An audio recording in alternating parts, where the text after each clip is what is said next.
Đây anh em ơi, anh em cũng đam mê gà. Đây chuẩn bị ra một lưới F2 đây. Con máy là F1, con trống vẫn là F1. Bây giờ là ra được cái lò này là S2. Gà bé tí nhưng mà anh em đã có người cẩu rồi đấy. Giống này rất chuột nha. Và máu rừng cũng hơi cao ấy. S2 nhưng mà nó y chang như là con F1 đấy. Cho nên là mình nghĩ là cái này, mấy con này là chắc máu rừng nó cao, này nó mới giống y chang như con F1 luôn. Nếu anh em nào không chuyên nghề về mấy con này thì cứ tưởng là nó là F1 ấy, nhưng mà nó là S2. Nào anh em ai có nhu cầu thì alo nhé. Số điện thoại của mình là 0982 937 781.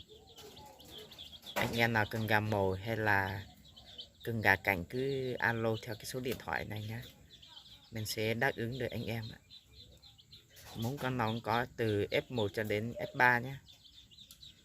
Gà mồi, gà chơi cảnh này có hết.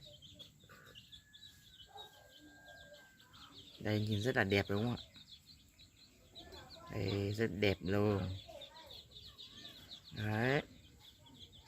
Có khác rừng gì gà rừng đâu. Y chang như con rinh. Y chang như con ép rinh. Đó, con máy này nhá, máy F2 nhá. Máy F1, quên.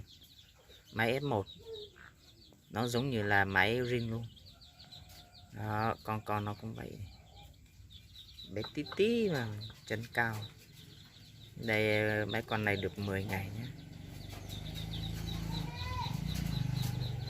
Anh em nào thích thì cứ liên hệ theo cái số điện thoại là mình sẽ đáp ứng cho anh em. Rồi xin chào tạm biệt đây.